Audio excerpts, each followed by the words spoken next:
Boys, hope you're good. Let me just drop a little video here, a little vidski on things not going well, frankly. Things not going well. So I've had actually a great day today and I've had a good weekend, but I've also incorporated some approach into it.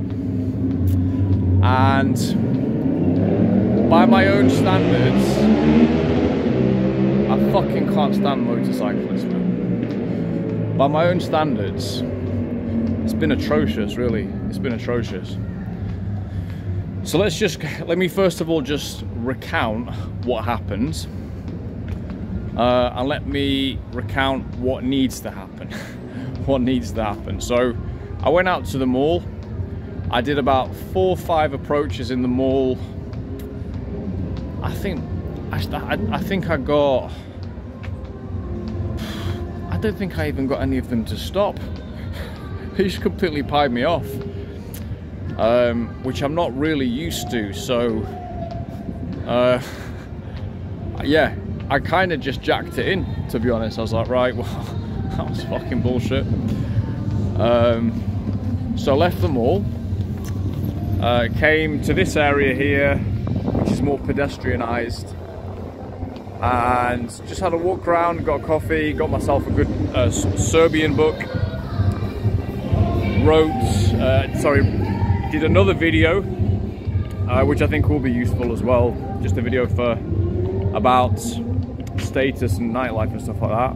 Felt pretty warm, and again, out here, I was lacking conviction. I was lacking conviction, so I went in for. There were more opens, there were more hit and runs that I ended up doing, and actually they were well received as well. There was one girl who walked alongside me. I just said, "Hey," and then she looked at me and I was like, "Hey, what's up?" And she smiled and stuff, and I was like, "What's wrong with you, bro? Why aren't you going in?" Then later on, saw a girl I really wanted. Didn't do anything.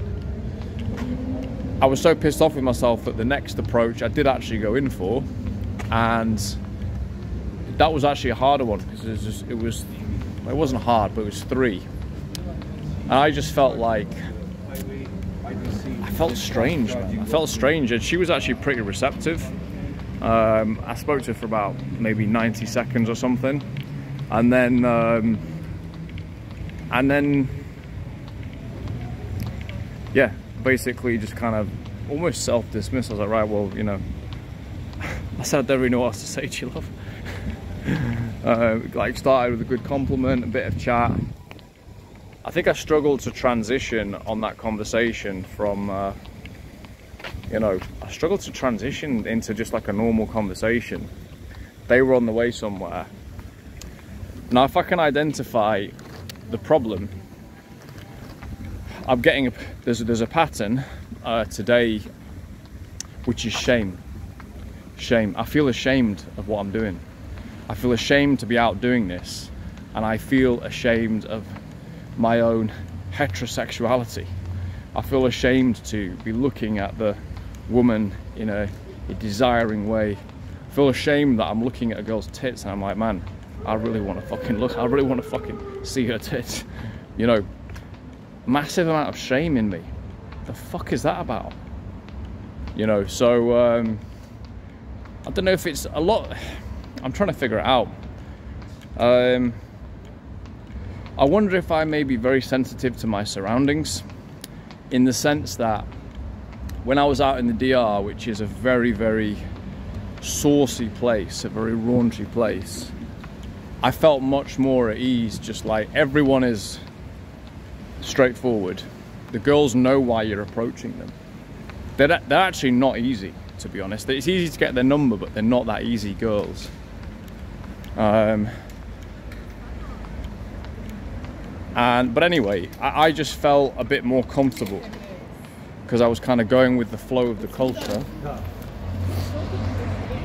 And this is on me. It's not on anyone else. This is on me. I'm saying, am I too permeable?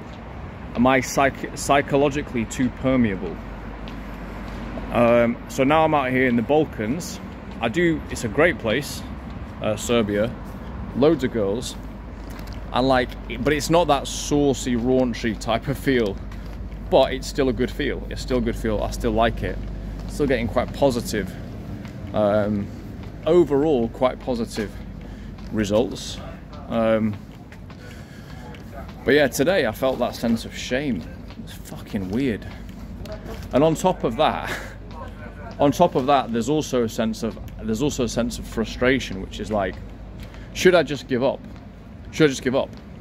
Like, you know, I've had my ups and downs.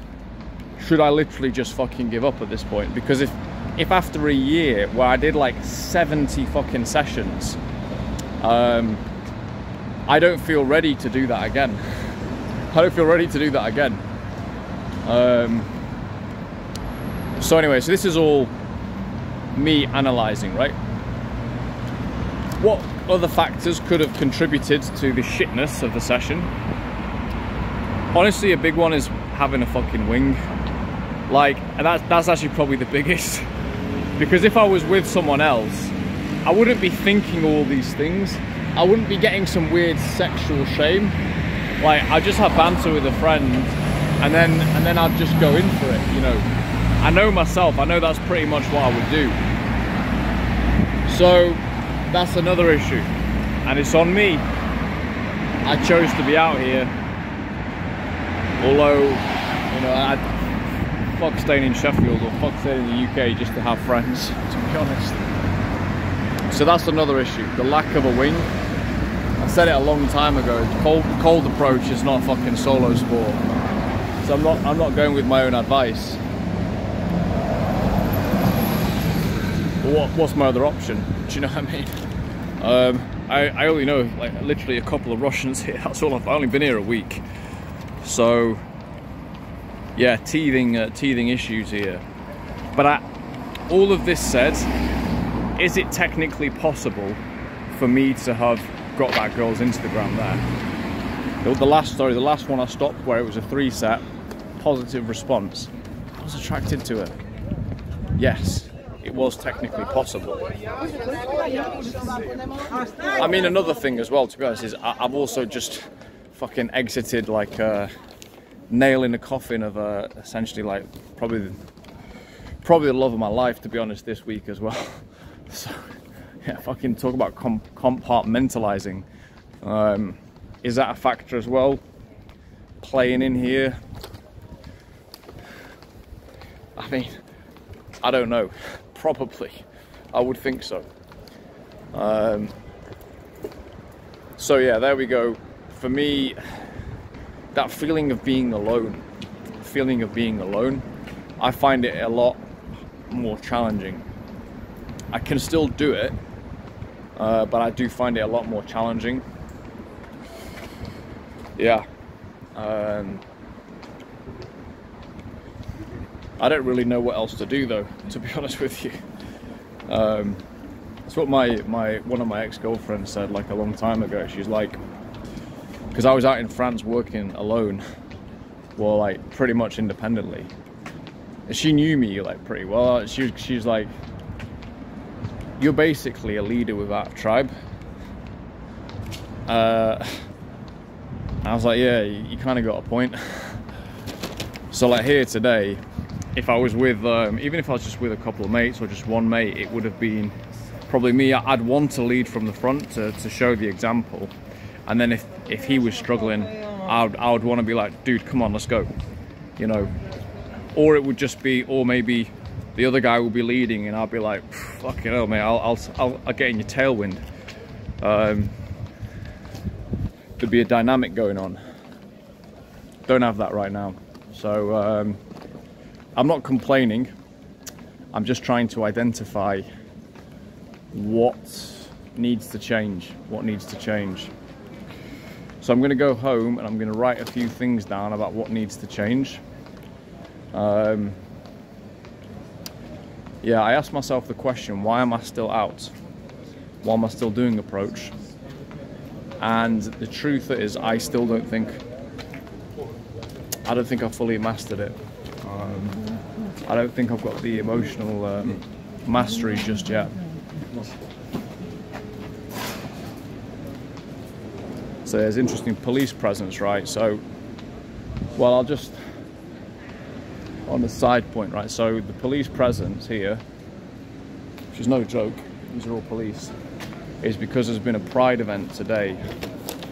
And they're afraid that the Orthodox and just the general Serbian nationalists will come and batter the Pride people to death, which it probably would have happened, to be honest with you. So it's interesting. There's an interesting thing with Pride. Basically, the president of Serbia, what he's doing is he's playing the EU.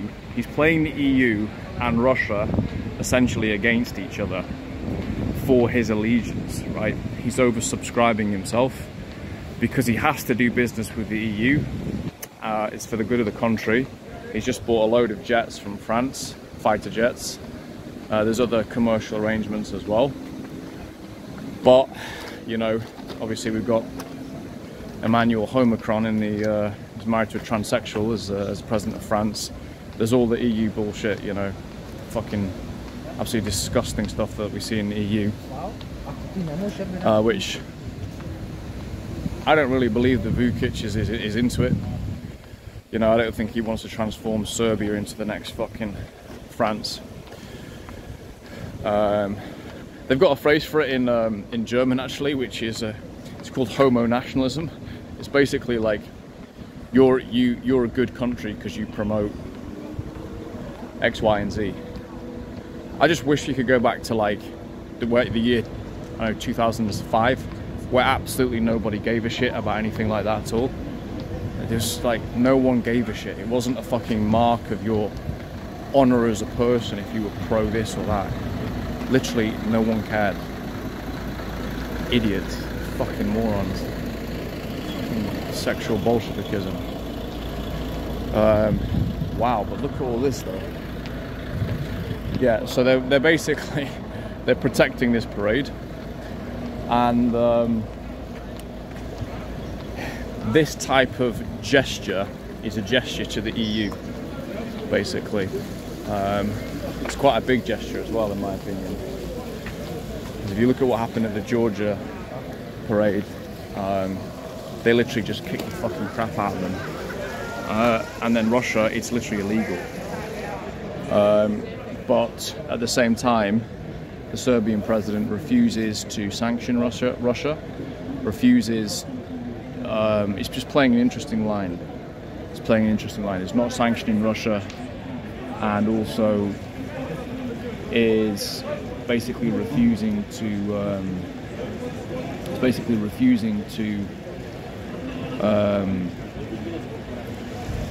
they just made a beeline for me, these two guys, made me a little bit nervous.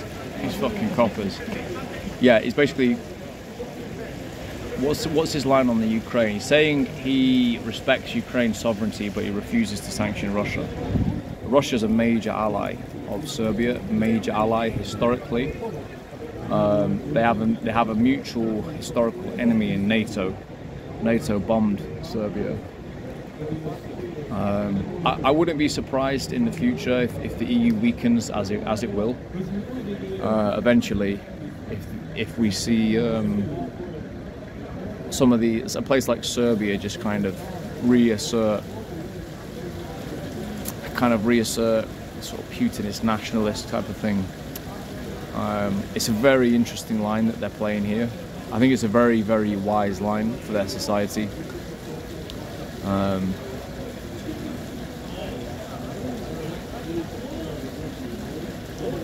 Yeah, I respect what they're doing. They're doing the sensible thing, you know. So anyway, we've gone from fucking hell. We go from one thing to the other, don't we? Yeah, we've gone from my approach day to the state of Serbian national politics, their position within the international framework, and Pride Day. But it is inspired by this. I mean, look how many cops there are. These are all police. I'm the only fucking civilian here. You know, might have been an interesting end of the video there. So yeah, weird day. I've got to go back and sort it out. It's sortable. Maybe I'm being impatient. I do think change. It's a frustrating thing when you're erratic, and it's like I've gone from points where I'm completely dominant to points like now where I'm like fucking timid. Is it the new environment? Is my kind of limbic system, like, am I just a little bit, well I am, I'm a lot more hesitant than I am in other places.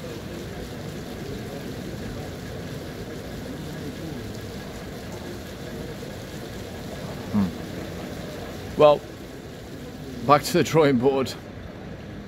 We'll figure something out. And yeah, I wanted to put this video in because I want to also show that even someone like, I don't consider myself to be good at game. I genuinely don't. The reason I've done so much, in my opinion, is because I'm not good, and I don't think it comes down naturally in most circumstances. I think some aspects do. Like once I've got the ball rolling, it's the initial bullshit that I do struggle with. Still. So yeah. Yeah. There's a disconnect. There's still there's still a disconnect. There's still a disconnect. One of my friends out in the DR, he's like, mate, there's a major disconnect with you. You're not doing the damage you should be. It's not that you're not doing any. It's like you're not doing what you should be. Anyway, it is what it fucking is, man. Back to the drawing board tomorrow to think about how to come back from this one. It's quite a shaming thing, but yeah, frustrating, a little bit despairing after hitting some heights. Yeah, but I wanted to document this because this is me essentially in a fairly, I don't feel overall I feel good in life, but in this particular thing, it's like, fuck me. We're here again, are we? Jesus Christ, maybe I'll never get good, you know. Yeah.